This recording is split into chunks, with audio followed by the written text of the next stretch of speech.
विशुद्ध विज्ञान घन स्वरूपम विज्ञान विश्राण नबद्ध दीक्षम दयानिधिं देहभृतां शरण्यं देवं हयग्रीवमहं प्रपद्ये अस्मद्देशिक श्री शैलेशादीन प्रणतोस्मि नित्यम। कान्तिपुर टेलिभिजन हेरेर रहनुहुने कार्यक्रम धर्म संवादका तपाईं सम्पूर्ण आदरणीय दर्शक महानुभावहरू, आज कार्यक्रम धर्म संवाद अन्तर्गत रहेर 4 वेद उपनिषद सम्पूर्ण 18 पुराण लगायतका मनुस्मृति, धर्मस्मृति, याज्ञवल्क्य स्मृति, पाराशर स्मृति वा वशिष्ठ स्मृति जस्ता पौरस्त्य वाङ्मयमा ओतप्रोत बनेका ती दिव्य मङ्गलमय ग्रन्थहरूको वैज्ञानिक र आध्यात्मिक कोणबाट व्याख्यान गरिने यस कार्यक्रमको आजको यो श्रृङ्खलामा हाम्रा तपाईं सम्पूर्ण आदरणीय दर्शक महानुभावहरूलाई जो आसन्न नवरात्र हामी नेपालीहरूको नेपाली परम्परामा अविच्छिन्न, अविभाज्य, अभेद्य एउटा पर्वको रूपमा बडा दशैंलाई लिइन्छ। यो बडा दशैंको शुभारम्भ कसरी बनो, यसको शास्त्रीय पक्ष के हो, जो आज हामी जुन संस्कृतिको अनुसरण गर्दछौँ, जुन सभ्यतामा हामी अवलम्बन गर्दछौँ, त्यो सभ्यताको उठान कहाँबाट भयो र समग्रमा नवरात्र घटस्थापनाबाट आरम्भ भएर विजयादशमी अझ भनौँ कोजाग्रत पूर्णिमासम्म अनवरत चल्ने यो आनन्दको, उल्लासको, यो अभिनन्दनीय पर्वको बारेमा विशेषतः नवरात्र केन्द्रित व्याख्यान प्रवचन यहाँहरूमाझ प्रस्तुत गर्न गइरहेको छु। नवरात्र शब्द 9 शब्द संस्कृतमा नव भन्नाले 9 अर्थ बुझिन्छ। दर्शक महानुभावहरू, नवरात्रि घटस्थापनाबाट शुभारम्भ भएर त्यसको नवमीसम्म पुग्ने हुनाले यो 9वटा रात्रिलाई त्यसमा कल्पना गरिएर राखिएको छ। आश्विन शुक्ल पक्ष प्रतिपदा तिथिबाट यो नवरात्रको शुभारम्भ हुने गर्दछ। आध्यात्मिक दृष्टिले र शास्त्रीय दृष्टिबाट विवेचना गर्दा 4वटा नवरात्रहरू हुन्छन् वर्षमा। 12 वर्षमा 4वटा नवरात्रहरू रहन्छन्। 4वटा नवरात्रमा 2टा गुप्त नवरात्र र 2टा व्यक्त नवरात्रको रूपमा चर्चा गर्ने गरिन्छ। माघ फागुनको समयावधिमा एउटा नवरात्र पर्दछ। त्यो नवरात्र र आषाढ श्रावणको मध्यभागमा पर्ने अर्को एउटा गुप्त नवरात्र हुन्छ। हाम्रो नेपाली लवजमा, नेपाली परम्परामा 2टा नवरात्रलाई हामी बडो हर्ष उल्लासका साथ, श्रद्धा, भक्ति र विश्वासका साथ परमात्मासँग एकाकार बनेर हामी एउटा भक्तिमय आचरण गर्ने गर्दछौँ, एउटा विशुद्ध उपासना गर्ने गर्दछौँ। त्यसमा चैते दशैं भनेर एउटा रामनवमीमा टुङ्गिने गरेको एउटा नवरात्र हुन्छ। त्यो हाम्रो लोकजीवनमा प्रसिद्ध छ र सर्वाधिक प्रसिद्धिको दृष्टिले र लोकचलनमा एउटा राज्यलाई नै अथवा भनौँ नेपाली परम्परामा जोडिएकाहरू सबैलाई एउटा सबैको हृदयलाई स्पर्श गर्न सक्ने त्यो एउटा करुणाको, एउटा उल्लासको स्पन्दन हुने एउटा आध्यात्मिक पर्वको रूपमा नवरात्र र यसको पूर्णाहुतिको रूपमा विजयादशमी अथवा हाम्रो आफ्नो लवजमा विजय या दशैंको रूपमा बडा दशैंको नामबाट प्रसिद्ध बनेको यो पर्व छ। यो घटस्थापनाबाट आजको चर्चा सुरु गरौँ। घटस्थापना, घट शब्दको अर्थ संस्कृतमा घडा यानि कि कलश, अझ नेपाली शब्दमा भन्दा लोटा। एउटा माटाको कलश, ताम्र कलश, स्वर्ण कलश र रजत कलश, चाँदीको, सुनको अथवा माटाको र तामाको कलश स्थापना गर्ने, त्यसमा पनि सबैभन्दा बढी त्यो विसर्जन गर्नुपर्ने हुनाले, त्यसका सारा चिजहरू विसर्जनीय रहने हुनाले धेरै जसो माटाको कलशको प्रयोग गर्ने गरिन्छ र जुन आफ्नै घरमा राख्ने, पूजित गरेर त्यो जलसहित राख्ने गर्दाखेरि त्यसमा तामल, पित्तल लगायत इतर धातुहरूको पनि त्यो कलश बन्दछ। र प्रतिपदाको दिन आश्विन शुक्ल पक्षमा बिहानै अत्यन्तै भक्तिभावका साथ उठेर जलाशयमा गएर, खास शास्त्रीय प्रचलनलाई आधारित मान्ने हुँदा जलाशयमा गएर अत्यन्तै शुद्ध जलमा स्नान गरेर, मन्त्रमय स्नान, त्यो पनि मन्त्र शक्तिले आधान गरेको अत्यन्तै पवित्र स्नान गरेर अनि त्यो जललाई लिएर शुद्ध कपडा लगाएर घरमा आउनु पर्दछ र आफ्नो पूजा स्थानमा पूर्वतर्फ यसलाई यो घट स्थापना हामी शास्त्रीय दृष्टिकोणबाट गर्ने गर्दछौँ। घट स्थापनाको आध्यात्मिक अर्थ पनि छ, एउटा स्थिर रहनु, एउटा नवरात्रसम्म यानि कि 9 दिनसम्म अविचलित रहनु भन्ने अर्थमा यो घट एउटा शरीरलाई पनि, हाम्रो शरीरलाई पनि घटको कल्पना शास्त्रहरूमा गरिएको छ। यसलाई 9 दिनसम्म शुक्ल पक्ष को प्रतिपदादेखि आफूलाई 9 दिनसम्म अत्यन्तै अविचलित रूपमा शुद्ध भावमा राख्नु भन्ने यसको आध्यात्मिक रुझान पाइन्छ। आदरणीय दर्शक महानुभावहरू, म यहाँहरूलाई यस कसरी नवरात्र मान्ने त यसको धार्मिक पक्षमा म यसको विधि विधानसँग केन्द्रित कुराहरू उठान गर्न गइरहेको छु। र यसरी शुभारम्भ भएको नवरात्रमा घटस्थापनाका दिन जमरा राख्ने प्रचलन छ। शुद्ध ठाउँको माटो वा बालुवालाई ल्याएर त्यसलाई धोइ पखाली गरेर आफ्नो पूजा कोठामा अथवा पूर्वाभिमुख बनाएर त्यो माटो या बालुवालाई राख्ने, त्यसमा विशेषतः प्रधान रूपमा जौलाई, संस्कृतमा यव भनिन्छ, त्यो जौलाई त्यहाँ राख्ने र त्यो जौ उमार्ने हो। त्यसका अरू 7 प्रकारका अन्नहरूको पनि कल्पना गरिएको छ, तर जमरामा विशेषतः प्रयोग गरिने जौको मात्रा धेरै अर्थमा प्रयोग गरिन्छ। त्यसमा अन्य अन्नहरूको पनि सम्मिश्रण गर्न सकिन्छ, हामीहरूले गर्ने गर्दछौँ। कतै कतै मकैको, गहुँको पनि जमरा बनाएको हाम्रो समाजमा त्यस्तो प्रकृतिको अभ्यास छ। यसरी जमरा राख्ने, त्यो जमराको छित्यङ्कुर भनिन्छ त्यसलाई, त्यो अङ्कुरण जुन हुन्छ त्यो अङ्कुरण एउटा जीवको प्रतीक हो, उत्पत्तिको प्रतीक हो। त्यो भएर हामीहरूले जमराको प्रतिष्ठापन पनि गर्दछौँ। एवं क्रमले यो पर्व विशेषतः भगवती जगदम्बिका देवीको उपासनामा आधारित छ।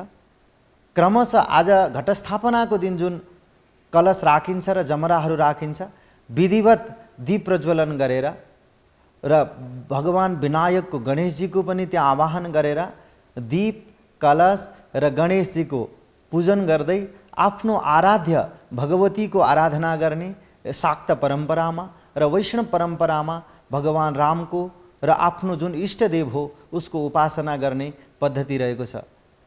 यसरी यो नवरात्रलाई भगवतीको 9वटा स्वरूपको रूपमा परिकल्पना शास्त्रमा गरिएको छ र यो 9 दिनसम्म अत्यन्तै शुद्ध भावमा रहने, अत्यन्तै व्रतमा, आचरणमा, श्रद्धामा, निष्ठामा बाँच्नु पर्दछ।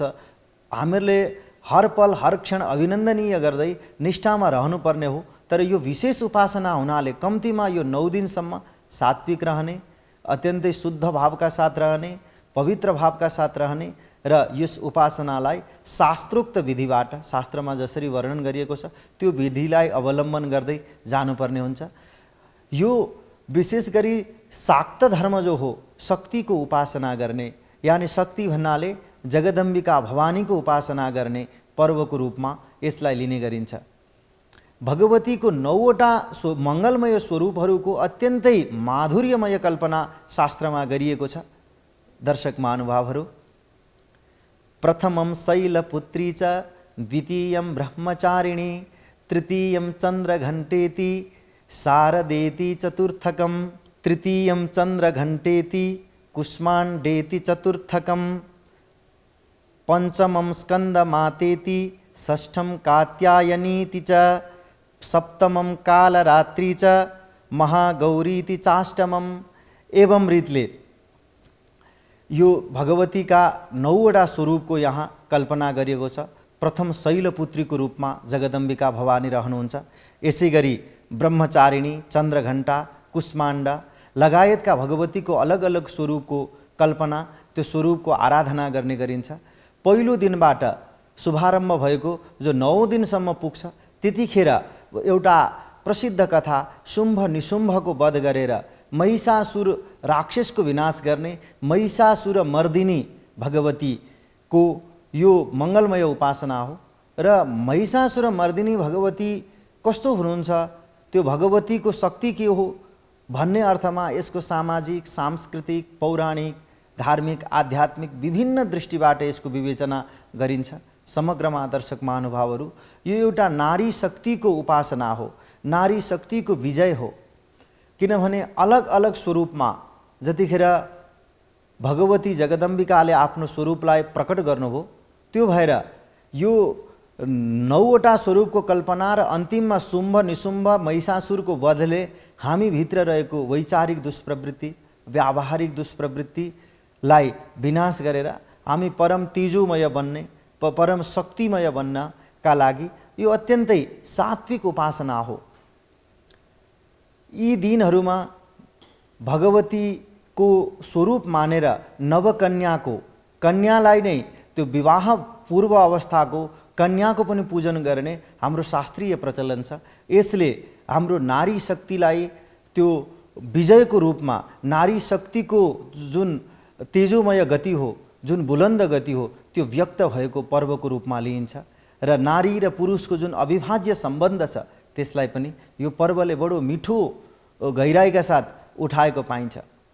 दर्शक महानुभावहरू, यसमा हर दिन सप्तशतीका ती स्तोत्रहरू, सप्तशतीका 700वटा संस्कृत भाषामा रहेका श्लोकहरू मार्कण्डेय पुराणबाट प्राप्त भएका श्लोक जो सप्तशती भन्ने गरिन्छ, यसलाई चण्डी पाठ हामी त्यसमा गर्दछौँ। त्यसभित्र 700वटा श्लोकहरू छन्। पावन भगवतीको स्तुतिपरक र एउटा सृष्टि स्थिति र विनाशको नै चिन्तन भएका ती स्तोत्रहरू छन्। त्यो पाठ हामी क्रमशः गर्ने गर्दछौँ। कसैले त्यसलाई सम्पुट पाठ र साधारण पाठ र सङ्कल्प गरेर पाठ गर्ने प्रचलन छ। घरमा गुरु पुरोहितहरूलाई बोलाएर उहाँहरूबाट पाठ गराउने र आफू यजमानको रूपमा रहेर शास्त्रोक्त विधिबाट यो नवरात्र सम्पन्न गर्ने हाम्रो लोक प्रचलन, धार्मिक विश्वास रहेको छ। यसले हामीहरूलाई एउटा त्यो शक्तिलाई आफ्नो पुञ्जमा पुग्नका लागि हामी भित्र रहेको जुन शक्ति हो त्यो कहिलेकाहीँ विचलित हुन पुग्छ, त्यसले गोरेटो भेट्दैन, कहिलेकाहीँ अन्धकारमा रहन सक्छ, त्यसले आफ्नो मूल शक्तिसँग त्यसको साइनो छुटेको अवस्था रहन सक्छ।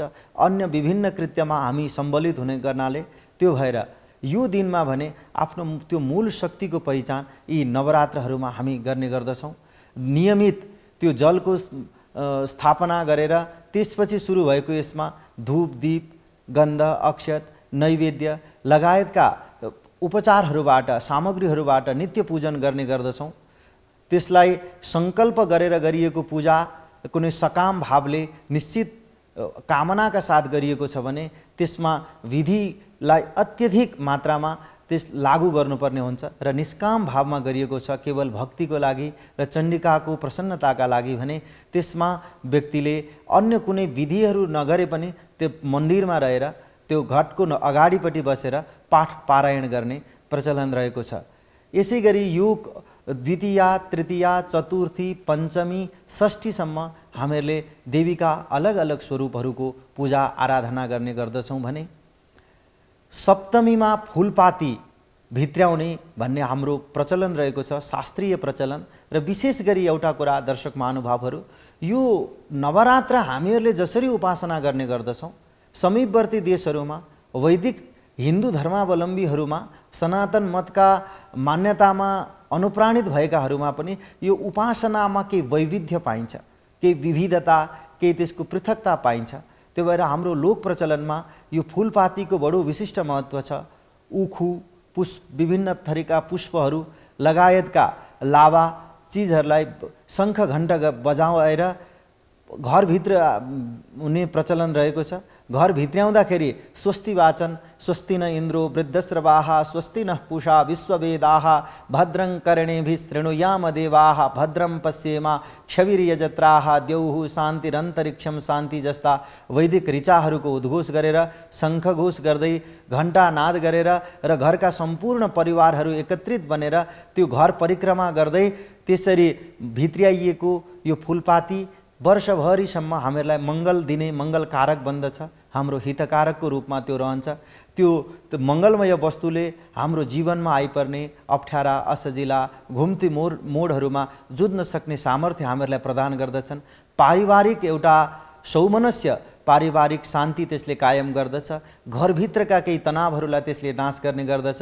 त्यो भएर लोक प्रचलनमा फुलपातीलाई यो नवरात्रभित्रको पनि एउटा विशिष्ट दिनको रूपमा, शास्त्रीय रूपमा पनि र हाम्रो लोक प्रचलनमा पनि रहिआएको छ फुलपात्री भित्राउने भन्ने। र अर्को एउटा कुरा, नवरात्रमा शुद्धताको त्यो आफ्नो आराधना सिद्ध होस् भन्नका लागि जसरी सामान्य व्यवहारमा पनि केही कुरा गर्दै गर्दाखेरि त्यसको विधि पुगेन भनेदेखि जसरी राम्रो बन्दैन, भिडियो बनाइरहेको छ तर त्यसलाई चाहिने चिज आफूले गर्न सकिएन भने त्यसको जसरी क्वालिटी, त्यसमा गुणस्तर आउँदैन। त्यही हो, शास्त्रीय विधि छेद भयो भनेदेखि, विधि टुटो भने त्यो मन्त्र सिद्धि हुँदैन, त्यो अनुष्ठान सिद्धि हुँदैन। त्यो भएर पवित्रतालाई शास्त्रले धेरै विशेष जोड दिएको छ। कुशासनमा रहने, आचमन गर्ने, प्राणायाम गर्ने, ओमले 7 पटक 11 पटक त्यसको प्रणव ध्वनि गरेर अनि आफू जुन परम्परामा छ त्यसमा अनुप्राणित भएर यो नवरात्रको समय व्यतीत गर्ने गर्दछौँ। महाअष्टमी र महानवमीलाई कालरात्रि भनिन्छ। दर्शक महानुभावहरू, कालरात्रि यो अर्थमा यो समयमा सिद्धि हुन्छ, अत्यधिक छिटो सिद्धि, मन्त्र सिद्धि, तन्त्र सिद्धि र आफूले जुन चिजको कामना गरिएको छ यो समय नवग्रहका दृष्टिले पनि, नक्षत्रहरूका दृष्टिले पनि, ऋतुको दृष्टिले पनि हर प्रकारले यो अत्यन्तै शक्तिशाली समय भएको हुनाले महाअष्टमी र महानवमीको यो कालरात्रि जुन हो त्यसमा गरेको उपासना, आराधना, पाठ, पूजा लगायतका जति पनि धार्मिक कृत्यहरू छन्, अनुष्ठानहरू छन्, त्यो सिद्ध हुने गर्दछ। त्यो भएर यो महाअष्टमी र महानवमीको बिछट्टै महिमा रहिआएको छ। महानवमी, यो नवमी भन्नाले संस्कृतमा 9औं दिन भन्ने बुझिन्छ। जसरी अष्टमी 8औं दिन हो, नवमी 9औं दिन हो। यो 9 शब्द पूर्णाङ्कको द्योतक हो। कसरी भने यो शून्यदेखि 1 2 3 4 5 6 7 8 9 9 अङ्कको अन्तिम अङ्क हो र पूर्ण अङ्क हो। कसरी भने यो जति गुणन गर्दै जाँदा पनि यसको योगफल 9 नै आउँछ। 9 9 दुना 18, 18 मा 1 र 8 हुन्छ, त्यो दुईटा जोड्दा 9 नै हुन्छ। 9 तिया 27, 27 मा पनि 7 र 2 र 7 जोड्दा 9 नै हुन्छ। यसै गरी 45, 45 मा पनि 4 र 5 जोड्दा 9 नै हुन्छ। 54 मा पनि 5 र 4 9 नै हुन्छ। यसै गरी 72 मा पनि 7 र 2 9 नै हुन्छ। त्यो 90 मा जाँदाखेरि पनि त्यो 9 अङ्कले विश्राम लिँदैन। जसरी यो गुणनको दृष्टिले पनि 9 अङ्क पूर्ण हो, त्यो भएर नवमीमा पूर्णताको, पूर्णमदः पूर्णमिदं पूर्णात् पूर्णमुदच्यते पूर्णस्य पूर्णमादाय पूर्णमेवावशिष्यतेको जो यो एउटा ब्राह्मिक कल्पना हो, त्यो पूर्ण 9ले पूर्ण अङ्कको द्योतन गर्दछ। अब भगवतीको आराधना, यसै गरी वैष्णव परम्परामा भगवान श्रीरामको आराधना पनि समदूरीबाट गर्ने गरिन्छ। यस दिनमा घटस्थापनाबाट हनुमानजीको, भगवान रामको सुन्दरकाण्ड, वाल्मीकीय रामायण, मानस रामायण, भानुभक्तीय रामायण, अध्यात्म रामायण, आनन्द रामायण, रामरक्षा स्तोत्र जस्ता मङ्गलमय स्तोत्रहरूको त्यो पाठ पारायण गरेर, अरू विधि त्यही नै हुन्, अरू विधि त्यही नै, त्यसरी नै घटस्थापना गरेर पाठ पारायणमा केही आफ्नो उपासनाको वैविध्य यसरी पाइन्छ। त्यति दुईटा मात्रै नभएर आफ्नो आराध्य जो हो, आफू जुन मतमा अवलम्ब छ, जुन सम्प्रदायमा छौँ त्यसमा अनुगुण, त्यसको अनुरूप एउटा मूर्तिको, इष्टदेवको आराधना यस पर्वमा गर्ने गरिन्छ। महाअष्टमीमा जसले विश्वकर्मा पूजाको दिन जो आफ्ना यान्त्रिक वस्तुहरूको पूजन गरिएको छैन भने महाअष्टमीमा पनि हाम्रो प्रचलनमा त्यो रहिआएको छ। ती यान्त्रिक वस्तुहरूको, फलामका, अन्य उपकरणहरूको पूजन गर्ने प्रचलन पनि महाअष्टमीमा रहेको छ। यसरी हामीहरूले यो कर्मकाण्ड विधिबाट अन्तिममा नवरात्र पुरा गरेर त्यसको टीका प्रसादको स्वरूपमा त्यस मान्यजनहरूबाट हामी टीका ग्रहण गरेर विजया दशमी मनाउने गर्दछौँ। दर्शक महानुभावहरू, यसमा हाम्रो परम्परामा नारी शक्तिलाई कति धेरै प्राथमिकतामा राखेको छ। सृष्टिको त्यो एउटा अविभाज्य, त्यो विभक्त गर्न नसकिने तत्त्व हो, सृष्टिको कारक तत्त्व हो। त्यो भएर लक्ष्मी नारायण, अगाडि लक्ष्मी अनि नारायण, लक्ष्मीले रहित नारायणलाई अपूर्ण मानिन्छ। सीता राम, अगाडि सीता जानकी, त्यसपछि राम, राधा कृष्ण, गौरी शङ्कर, वाणी विनायक, यसरी अगाडि अगाडि नारी शक्तिको पूजा गरेर पछि यो पुरुष शक्तिलाई जोडिएको हाम्रो सनातन संस्कृति हो, वैदिक मान्यता हो। त्यो भएर एउटा कथानक छ, युगलको आराधना गर्दाखेरि पुष्ट हुन्छ। जस्तो प्रकारले रामायणको एउटा दृष्टान्त दिउँ, शूर्पणखा भन्ने कुनै राक्षसी थिइन् जसले भगवान रामलाई पति बनाउने कामना लिएर दण्डकारण्यमा आएर प्रार्थना गरिन्। तर उनीको द्वेष माता जानकीसँग थियो। माता जानकीको कारणले गर्दा आज रामले मलाई, यो जानकीले गर्दाखेरि रामले मेरो अवलम्बन गरेनन् भनेर ऊ जानकीलाई खान झम्टेर गए। यानि कि उसले रामको मात्रै परिकल्पना गरिन्। यसै गरी रावणले फेरि जानकीको मात्रै, आमा लक्ष्मीको मात्रै परिकल्पना गर्यो। त्यो भएर कथा प्रसिद्ध छ, शूर्पणखाको पनि विनाश भयो, उसको नाक कान काटियो। त्यसै गरी जसले आमालाई अलग गरेर बाबाको मात्रै चाह राख्दछ, यानि कि नारी शक्तिलाई तिरस्कार गरेर पुरुष शक्तिलाई मात्रै एकात्मक बनेर जसले लिन्छ त्यसको पनि विनाश अवश्यम भावी छ। यसै गरी जसरी रावणले माता जानकीलाई मात्रै लिएर गयो र रामको उपेक्षा गर्यो, नारी शक्तिको मात्रै उपासना गर्ने र पुरुष शक्तिको अनादर गर्नाले त्यसको परिणाम पनि अत्यन्तै दुःखदायी छ, जो रामायणबाट पाइन्छ। त्यो भएर नै युगलको आराधना सीताराम, लक्ष्मी नारायण, गौरी शङ्कर, यसै गरी वाणी विनायक, रिद्धि सिद्धि अनि विनायक हो। यो ढङ्गले अगाडि नै नारी शक्तिलाई लिने हाम्रो लोक प्रचलन हो। सन्नो देवी रविष्ठय आपो भवन्तु पीतये सञ्जो रविश्रवन्तु नः, जानेर देवीलाई, त्यो दैवी शक्तिलाई यस्तो ढङ्गले लिइएको छ। धेरै कुराहरू पछि प्रक्षिप्त श्लोकहरू छन् हाम्रो संस्कृत साहित्यमा, हाम्रो स्मृतिहरूमा। केही प्रक्षिप्त श्लोकमा आधारित भएर हाम्रो वैदिक सनातन संस्कृतिले नारी शक्तिको अलिकति अवहेलना गरेको हो कि भन्ने त्यस्ता केही विवादित श्लोकहरू, केही पद्यहरूलाई उठान गर्ने गरिन्छ र यहाँ हिलो छ्याप्ने काम गरिन्छ। तर किमार्थ पनि वैदिक चिन्तनमा र हाम्रो आध्यात्मिक पौराणिक चिन्तनमा र हाम्रो लोक प्रचलनमा पनि जसरी पञ्चकन्याको पूजन गर्ने, कुमारीको पूजन गर्ने, अनि मात्रै त्यो आफ्नो पूजा सिद्धि भएको विश्वास जसरी गरिन्छ, नयाँ घर बनाएपछि गृह प्रवेशमा पञ्चकन्याले पहिलो पाइला राखेपछि मात्रै अनि अन्य चिजहरू त्यो घरमा भित्राइन्छ। त्यो भएर नारी शक्तिको यति ठुलो विजयको प्रतीकको रूपमा यो नवरात्रलाई हामी लिने गर्दछौँ। दर्शक महानुभावहरू, अब यो नवमीसम्म आइसकेको यो जुन चिज छ, त्यो दशमीको दिनमा यसरी पूजा गरिएको छ भने, आराधना गरिएको छ भने, अनि त्यसरी पूजा गरिएको जमरा जो उम्रिन्छ त्यो प्रसाद बन्छ। त्यो जमरा पर्यावरणका दृष्टिले पनि त्यो जमरा चाहिँ आवश्यक छ। त्यो भएर अनि त्यसलाई टीका लगाइदिएपछि त्यो भगवतीको प्रसादको रूपमा, भगवानको प्रसादको रूपमा मान्यजनहरूले लगाइदिएको टीका मात्रै फलदायी हुन्छ। केवल त्यसै दिन मात्रै कसैकोबाट मागेर लिएर आएको जमरा अथवा त्यही दिन मात्रै मुसेको टीका त हामी प्राय दशमीमा त्यो मुसेर अलिकति ईश्वरलाई अर्पण गरेर अनि त्यसको प्रसाद स्वरूपमा लगाउने गर्दछौँ। तर अन्य दिन यो नवरात्र आराधना गरिएको छैन, 9 दिनसम्म अखण्ड दीप प्रज्वलन गरिएको छैन, घरमा कुनै प्रकारको स्तोत्र आदिको पाठ गरिएको छैन भने केवल त्यही दिन मात्रै गर्नु भनेको यो फगत त्यो एउटा आफ्नो परम्पराको अनुशीलन मात्रै हो। यदि त्यसलाई उपासनासँग जोड्ने हो भने जुन घरमा नवरात्रभरि नै पाठ हुने गर्दछ, सात्विक भावमा रहन्छ, अनि मात्रै त्यो प्रसादमा सिद्धि हुन्छ र त्यो मान्यजनबाट हाम्रो मस्तिष्कमा आइपुग्दा त्यो शक्ति बोकेर आउँछ अनि हामी शक्तिमान बन्दछौँ र हाम्रो कामनाहरू पूर्ण गर्दछ, दिएको आशीर्वाद लाग्दछ। अर्को कुरा, यो सामाजिक विवेचना गर्ने हो भने र साहित्यिक नजरले हेर्ने हो भने पनि यो ऋतु शरद ऋतु हो। वर्षा ऋतुले आहत बनेको, अत्यन्तै त्यो जलमय बनेको र हामी कृषि प्रधान देशका नागरिक हुनाले कृषकहरू त्यो वर्षा ऋतुमा धानको काम गर्ने, खेतमा धेरै काम गर्ने, त्यो पानीसँग खेल्ने, पानीले पुरै पृथ्वीलाई बगाइरहेको त्यो जलमय अवस्थामा यो शरद ऋतु भने पूर्ण चन्द्रमाका साथ आउने र त्यो आफ्नो अगाडिको विश्रान्तिलाई, आफ्नो श्रमलाई भुल्याउने यो एउटा सामाजिक चिन्तन पनि छ। र साहित्यिक दृष्टिले यो शरद ऋतुमा सबै प्रकारका सौन्दर्यहरू प्राप्त गर्ने गर्दछन्। शतपत्र भनिन्छ संस्कृतमा, नेपालीमा सयपत्री लगायतका पुष्पहरू विकसित हुन्छन्।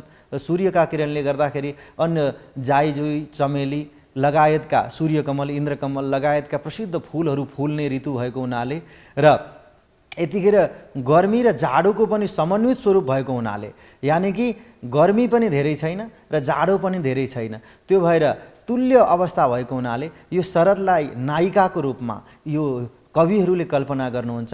न धेरै हिलो छ, न धेरै ठन्डी छ, न धेरै गर्मी छ, मौसम पनि अनुकूल बनेको हुनाले यो शारदीय नवरात्र चाहिँ हर प्रकारले पर्यावरणका दृष्टिले हेर्नुहुन्छ भने पनि आकाश सपाट रहने, आकाशमा नीलिमा पूर्ण रूपमा रहने, र आध्यात्मिक दृष्टिले हेर्नुहुन्छ भने पनि एउटा भक्तले भगवानलाई भेट्ने, एउटा हजुरले पौराणिक दृष्टिले हेर्नुहुन्छ, धार्मिक दृष्टिले भने पनि कुनै आफ्नो मन्त्र सिद्धि हुने, यो हर प्रकारले पावन छ, मङ्गलमय छ यो पर्व। र अन्तिममा गएर हामीहरू दर्शक महानुभावहरू यो पर्व जो हो यसको अन्तिममा दशमीको रूपमा जुन चर्चा गरिन्छ, दशमी बडा दसैँ, त्यो दशमी शब्द नै अपभ्रंश भएर दसैँ भन्ने त्यो अनुस्वार ध्वनिका साथ नेपाली परम्परामा छ। एकैछिनको विश्राम पश्चात यो धर्म संवाद कार्यक्रम नवरात्र केन्द्रित र बडा दसैँ केन्द्रित जुन कार्यक्रम व्याख्यान प्रस्तुत भइरहेको छ त्यसलाई म पुनश्च जोड्नेछु। एकैछिन विश्राम।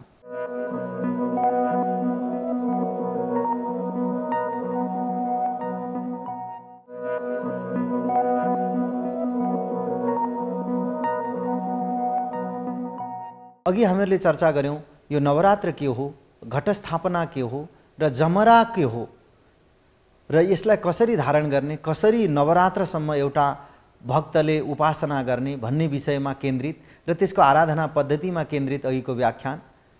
तत्पश्चात यो प्रसाद कसरी बन्दछ त भने प्रसादको अर्थ हो जो प्रसन्नता दिन सक्दछ। संस्कृत भाषामा प्रसाद अर्थ नै प्रसन्न भन्ने हुन्छ।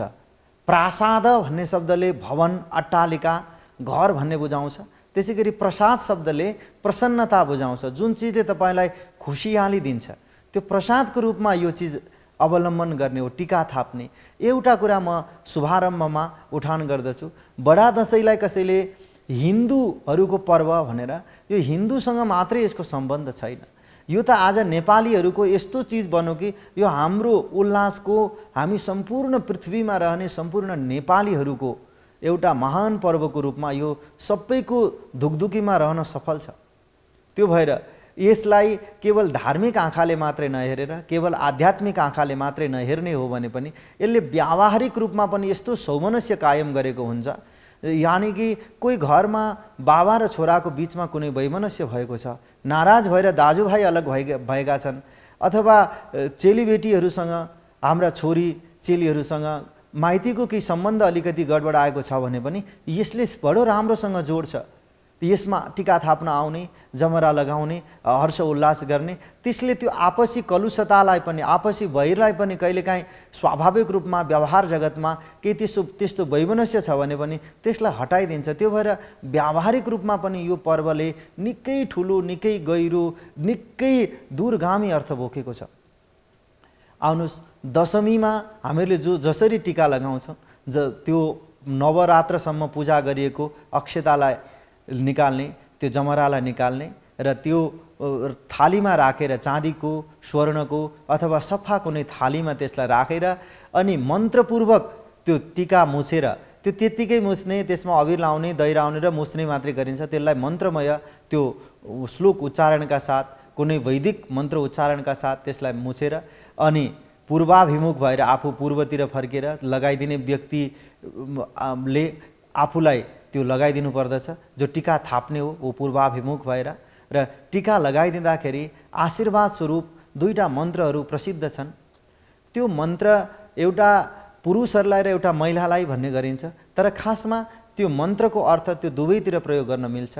आयुर्द्रोण सुते श्रियो दशरथे शत्रुक्षयो राघवे ऐश्वर्यं नहुसे गतिश्च पवने मानञ्च दुर्योधने सौम्यं शान्तनवे बलं हलधरे सत्यञ्च कुन्ती सुते विज्ञानं विदुरे भवन्तु भवतां कीर्तिश्च नारायणे। यो श्लोक यति प्रसिद्ध छ दर्शक महानुभावहरू, यो भलै संस्कृतका शब्दहरू शुद्ध उच्चारण गर्न नसकिएको अवस्थामा होस्, के अशुद्धि होस्, तर बडो प्रीतिका साथ, बडो स्नेह र सद्भावका साथ, श्रद्धाका साथ मान्यजनहरूले यो श्लोक उच्चारण गर्नुहुन्छ। यो यति धेरै गहिरो विज्ञान छ यो भित्र, यति ठुलो अर्थ बोकेको छ। म यो मान्यजनहरूले टीका लगाइदिँदाखेरि प्रस्तुत गर्ने वाचन गर्ने जुन श्लोक हो यसको अर्थ म यहाँहरूलाई आज बताउँछु। आयुर द्रोण सुते, द्रोणाचार्यको छोरा अश्वत्थामा जो महाभारतका एउटा पात्र हुन्, तिनको जस्तो लामो आयु होस् तिम्रो। आयुर द्रोण सुते, द्रोणाचार्यको पुत्रमा कति धेरै आयु थियो त भने उनी अष्टचिरञ्जीवी भित्र पर्छन्। त्यो भएर त्यस्तो तिमी चिरञ्जीवी बन, अकालमा तिमीले मृत्युलाई सम्वरण नगर, तिम्रो पूर्ण आयु बनोस् भन्ने कामना। आयुर द्रोण सुते, श्रीयो दशरथे, राजा दशरथ भगवान रामका पिता दशरथको जस्तो श्री होस्, अर्थात् न्यायार्जित सम्पत्ति होस्।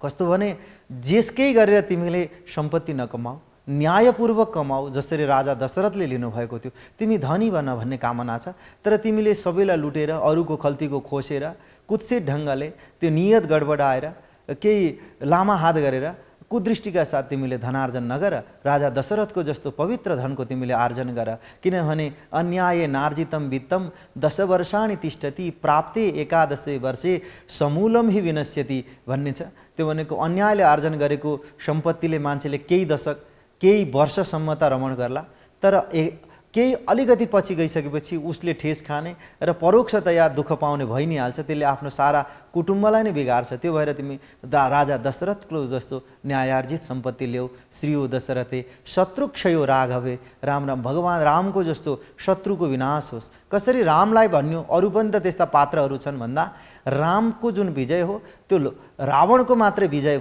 नाश भएन। त्यहाँ रामको शत्रु जो रावण हो, रावणको मात्रै विनाश भएन, रावणलाई सघाउनेहरूको पनि इन्द्रजित, कुम्भकर्ण, नरान्तक, त्रिशिरान्तक, देवान्तक जस्ता, त्रिशिरा जस्ता, खरदूषण लगायतका राक्षसहरू जो रावणलाई साथ दिएका थिए, साथ दिनेहरूको पनि विनाश भयो। यानि कि तिम्रा शत्रुहरूलाई साथ दिने जो छन्, शत्रुलाई उक्साउने, उनीहरूको पनि शक्तिको क्षयीकरण, नाश भन्नाले भौतिक रूपमै शत्रु सिद्धियोस् होइन, उसको शत्रु बुद्धि जो त्यो विनाश भएर जानेछ। कसरी भने भगवान रामको जस्तो, जसरी लङ्का विजय गर्दाखेरि रावणलाई साथ दिने सबैलाई जसरी डढेका थिए, नाश भएका थिए, त्यस्तै तिम्रो शत्रुहरू सम्पूर्णतामा नाश भएर जाउन्। तिम्रा भित्री शत्रु काम, क्रोध, लोभ, मोह, मद, मात्सर्य लगायतका भित्री शत्रु र तिम्रा केही भाइरी पनि त्यस्तो तिम्रो पदचापमा, तिम्रो पाइलामा अप्ठ्यारो पारिरहेका, तिम्रो बाटोमा सर्पबिच्छी छरिरहेका जो व्यक्ति छन् भने तिनीहरूको पनि त्यो शत्रु बुद्धि नाश होस्। शत्रुक्षयो राघवे, ऐश्वर्यम नहुसे, नहुस नाम गरेका कोही राजा हुनुहुन्थ्यो, उहाँको बडो राम्रो ऐश्वर्य थियो, त्यस्तो तिमी एउटा ऐश्वर्य बन, दीप्तिमान बन।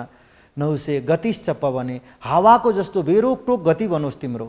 कतै जानका लागि तिम्रो पाइलाहरू नरोक्युन्, तिमीलाई कसैले पनि निरोध नगरोस्, तिमीलाई हरेक ठाउँमा स्वागत गर्नेहरूको एउटा पङ्क्ति खडा होस्, जहाँ पनि तिम्रो स्वागतका ध्वनिहरू मङ्गलमय सुन्न पाइयोस्। त्यो भएर तिमी वायुदेवको जस्तो बेरोकटोक गतिमान बन। गतिश्च पवने मानञ्च दुर्योधने, दुर्योधनको जो सम्मान थियो, दुर्योधनलाई सबैले मान गर्दथे उसका पक्षकाले, त्यो दुर्योधनको जस्तो मान रहोस्। यहाँ दुर्योधन त अलिकति खराब प्रकृतिको पात्र हो। कसरी लिइयो भन्दाखेरि यहाँ त्यो दुर्योधनको स्वभावलाई लिएको होइन, दुर्योधनलाई अरूले जसरी मान्दथे, उसको कमान्डिङ जुन पावर थियो, जुन एउटा नेतृत्व गर्न सक्ने जुन खुबी थियो, त्यो तिमीमा विकसित होस्। त्यस्तो खालको मान सम्मान तिमीले लोकमा प्राप्त गर। मानञ्च दुर्योधने शौर्यम शान्त नवे, शन्तनुका पुत्र जो भीष्म पितामह हुनुहुन्थ्यो उहाँको जस्तो सुरता होस् तिम्रो। शौर्यम शान्त नवे, शान्त नवे भनेको शन्तनुका छोरा भीष्म पितामह, उहाँसँग कति वीरता थियो। शौर्य भन्नाले सुरता यति धेरै थियो कि उहाँले एक दिनमै 10,000 सैनिकको वध गर्न सक्नुहुन्थ्यो। त्यो एउटा त्यति ठुलो पराक्रमी तिमी रहौ भीष्म पितामहको जस्तो। शौर्यम शान्त नवे बलम हलधरे, हलधर यानि कि बलरामजीको जस्तो तिम्रो बल होस्। बलरामजीले क्रोध गर्दाखेरि पुरा धरती डगमगाउँथ्यो। बलरामजीले हलोले यो धरतीलाई उचालेर अर्कोतिर बङ्ग्याउन सक्ने त्यति धेरै खुबी थियो। तिमी त्यति धेरै बलशाली बन, यानि कि बलरामजीको जस्तो तिमीसँग शक्ति होस्। तिमी रोगी बनेर, दुर्बल बनेर, उठ्नलाई पनि अरूको सहारा चाहिने, औषधिको भरमा बाँच्नुपर्ने, दिनै पछि ट्याब्लेटको सहारा लिनुपर्ने नभन, तिमी बलदेवको जस्तो बलशाली बन। बलम हलधरे सत्यञ्च कुन्ती सुते। तर याद राख, आयु द्रोण अश्वत्थामाको जस्तो हुँदाहुँदै, तिमी सबैको जस्तो नहुस राजाको जस्तो ऐश्वर्य हुँदाहुँदै, भीष्म पितामहको जस्तो पराक्रम हुँदाहुँदै, तिमी दशरथ राजाको जस्तो सम्पत्ति हुँदा हुँदै पनि तिमीमा अभिमान हुन पाउँदैन, तिमीले सत्यतालाई छोड्न पाउँदैनौ। त्यो भएर तिमी युधिष्ठिरको जस्तो तिमी सत्य बन। शौर्यम शान्त नबे बलम हलधरे सत्यञ्च कुन्ती सुते। माता कुन्तीको पुत्र युधिष्ठिरको जस्तो सत्यता तिमीले जीवनमा अवलम्बन गर। माथिका प्राप्तिहरू पाए भन्दैमा तिमीले कसैलाई नगर्ने होइन, सत्यावलम्बी जीवन तिम्रो हुनुपर्दछ। त्यो भएर विज्ञानम विदुरे, अन्तिम पङ्क्तिमा विदुरको जस्तो विज्ञान होस्, विशिष्ट ज्ञान बनोस्। किनभने विदुरले अगाडि नै एउटा विदुर नीति प्रसिद्ध छ। विदुरले अगाडि नै हस्तिनापुरको भलाइका लागि, यो भारतवर्षको भलाइका लागि, पाण्डवको भलाइका लागि, कौरवको भलाइका लागि, समग्रमा हाम्रो चिजको अभिरक्षणका लागि युद्ध मङ्गलमय छैन, अगाडि नै उहाँले बताइसक्नु भएको थियो। सुदूर देख्न सक्ने विदुरको जस्तो टाढा टाढासम्म, आजभन्दा 10 वर्ष 20 वर्ष पछाडि 50 वर्ष पछाडिको पुस्तालाई सोचेर, त्यतिखेरको जीवनलाई सोचेर आजै काम गर्न सक्ने बनोस्। विज्ञानम विदुरे भवन्तु भवताम, यस्ता चिजहरू होस्। र कीर्ति भगवान नारायणको जस्तो, कीर्तिश्च नारायणे, नारायणलाई नचिन्ने को छ आज?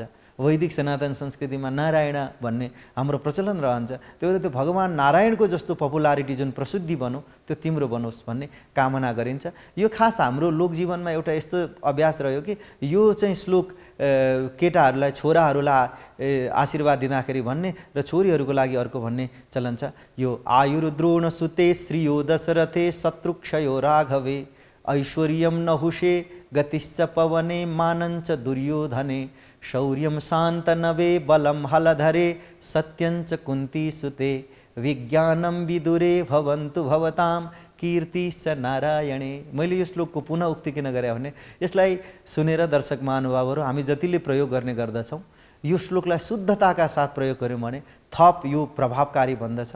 र यसै गरी छोरी चेलीहरूलाई लगाइदिँदाखेरि चाहिँ भगवतीकै चण्डीभित्रकै एउटा श्लोकलाई उद्धृत गर्ने गरिन्छ। जयन्ती मङ्गला काली भद्रकाली कपालिनी दुर्गा क्षमा शिवा धात्री स्वाहा स्वधा नमोस्तुते। यानि कि जयन्ती एउटा नाम हो उहाँको। मङ्गला, उहाँले मङ्गल गर्नुहुन्छ भगवतीले, कसैको पनि अनिष्ट गर्नुहुन्न। किनभने या देवी सर्वभूतेषु मातृरूपेण संस्थिता नमस्तस्यै नमस्तस्यै नमस्तस्यै नमो नमः। हे माता, हजुर हरेक भूतहरूमा, हरेक प्राणीमा, संस्कृतमा भूत शब्दको अर्थ हुन्छ प्राणी, हर प्राणीको आमाको स्वरूपमा हजुर हुनुहुन्छ।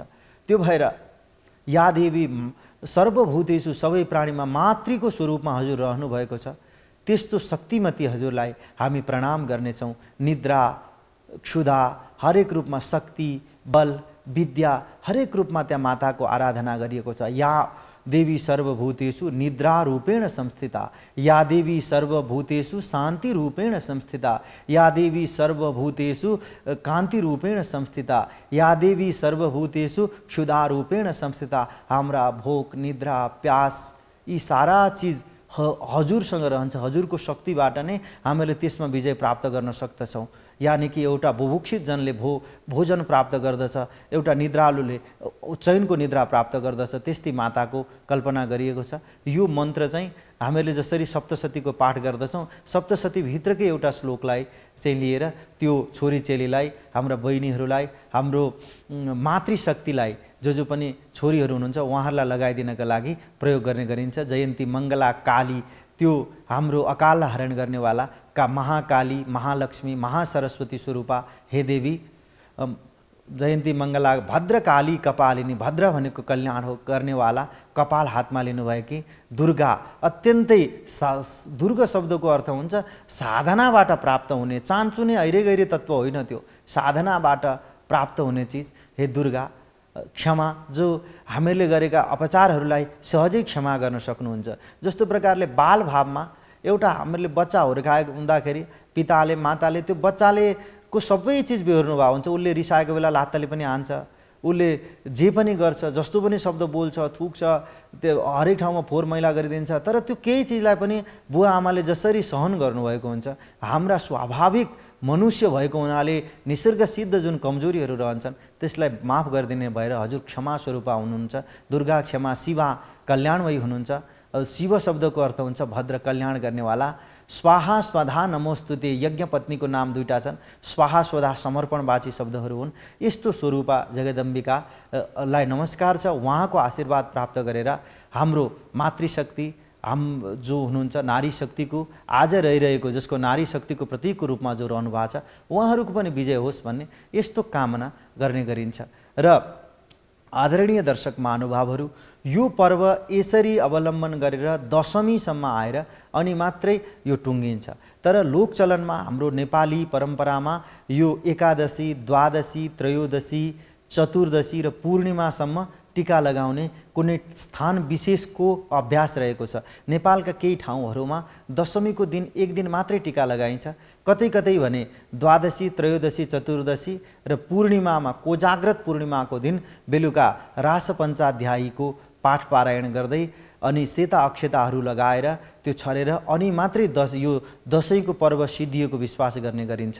एकादशीमा पनि काहीँ टीका लगाइन्छ र व्रत उपासना गर्नेले अन्न ग्रहण गरिँदैन भने यो अन्न स्वरूपमा रहेको अक्षतालाई पनि ग्रहण नगरौँ भनेर दशमीमा टीका लगाएर एकादशी छाडेर द्वादशी, त्रयोदशी, चतुर्दशी र पूर्णिमासम्म लगाउने यो लोक प्रचलन रहेको छ। अब आज यो नवरात्रको घटस्थापनादेखि जमरे औँसी भनिन्छ त्यसलाई, यद्यपि त्यो प्रतिपदाबाट सुरु हुन्छ, त्यहाँबाट शुभारम्भ भएको यो पर्व यसरी टुङ्गिन्छ।